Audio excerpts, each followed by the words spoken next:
Selamat pagi saudara-saudari terkasih, para pemirsa Sabda Siap Saji dimanapun berada.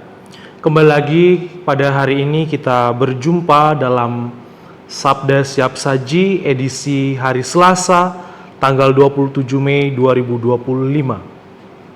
Hari ini adalah hari biasa pekan ke-6 Paskah. Marilah kita mengawali perjumpaan kita pada hari ini dengan berdoa bersama-sama.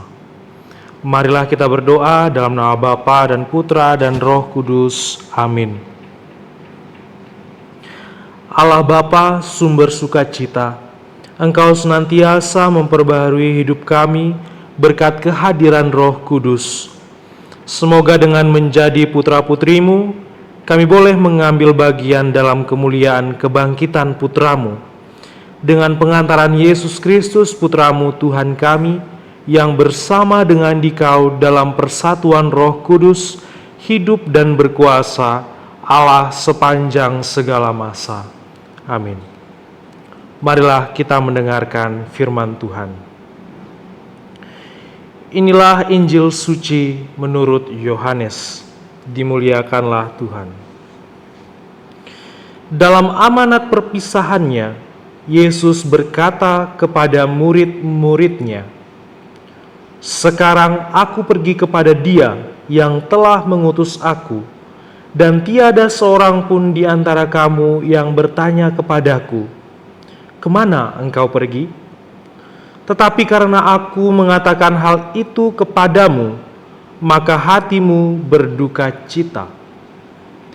Namun benar yang kukatakan kepadamu adalah lebih berguna bagi kamu jika aku pergi. Sebab jikalau aku tidak pergi, penghibur tidak akan datang kepadamu. Sebaliknya, jikalau aku pergi, aku akan mengutus Dia kepadamu. Dan kalau penghibur itu datang, Ia akan menginsyafkan dunia akan dosa, kebenaran dan penghakiman. Akan dosa karena mereka tidak percaya kepadaku, akan kebenaran karena aku pergi kepada Bapa dan kamu tidak melihat aku lagi, akan penghakiman karena penguasa dunia ini telah dihukum." Demikianlah sabda Tuhan. Terpujilah Kristus.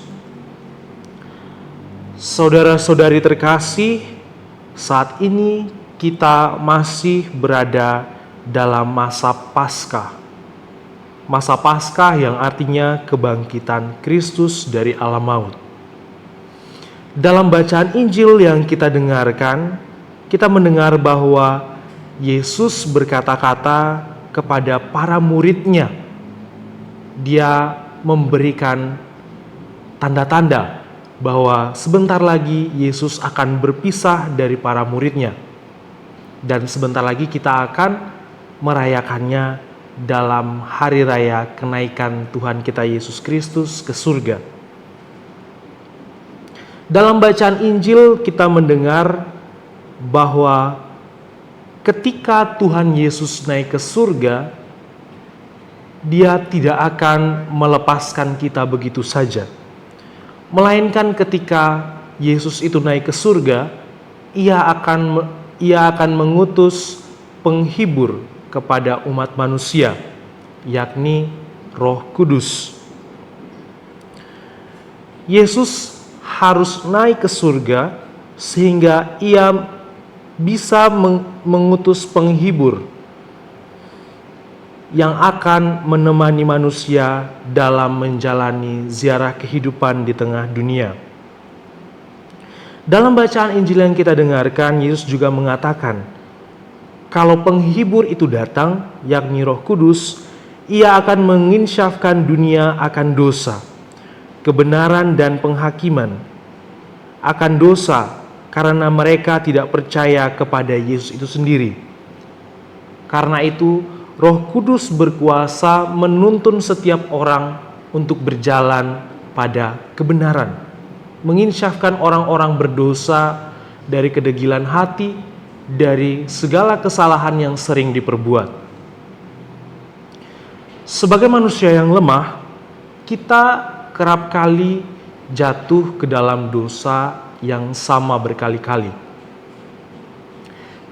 Kristus sudah wafat bagi dosa-dosa kita, agar kita dapat memperoleh kerajaannya yang ada di surga. Karena itu Ia mengutus penghibur, mengutus penolong yang mampu memandu kita dalam perjalanan hidup, agar kita dapat berlangkah seturut dengan perintah-perintah Tuhan itu sendiri. Roh Kudus telah diutus ke tengah dunia.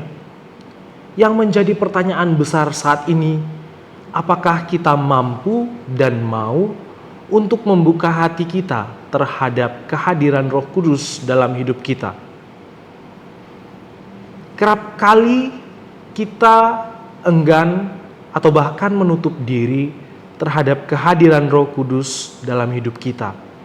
Kita menolak kehadiran Roh Kudus dalam hidup kita, sehingga kadangkala kita menjadi orang yang sering jatuh terus-menerus ke dalam dosa yang sama.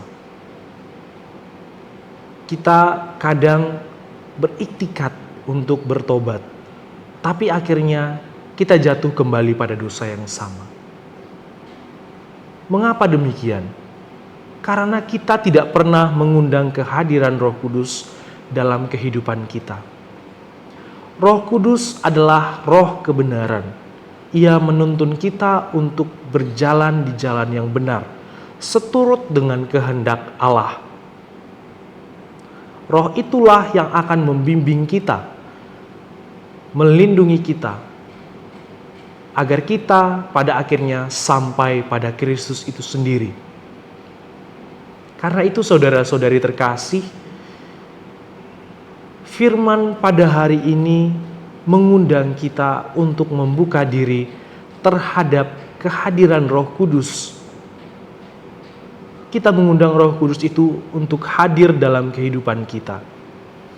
Ketika kita mengundang Roh Kudus hadir dalam kehidupan kita, kita akan dimampukan, kita akan diberi kekuatan untuk bertobat dari segala kesalahan, menginsyafkan diri kita sendiri.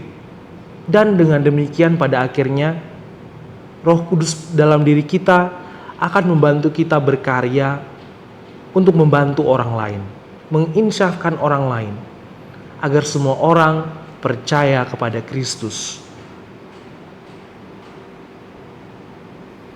Karena itu saudara-saudari terkasih, marilah kita bersama-sama berdoa, memohon kehadiran Roh Kudus, memohon intervensi Roh Kudus dalam hidup kita.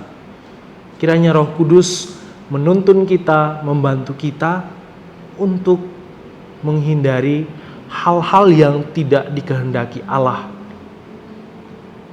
melainkan kita senantiasa berjalan dalam kehendak Allah dan perintah Allah itu sendiri. Semoga semakin hari kita semua semakin dicurahi oleh Roh Kudus itu sendiri, bertobat dari kesalahan kita, dan senantiasa menjadi pengikut Kristus yang sejati. Semoga Tuhan memberkati kita.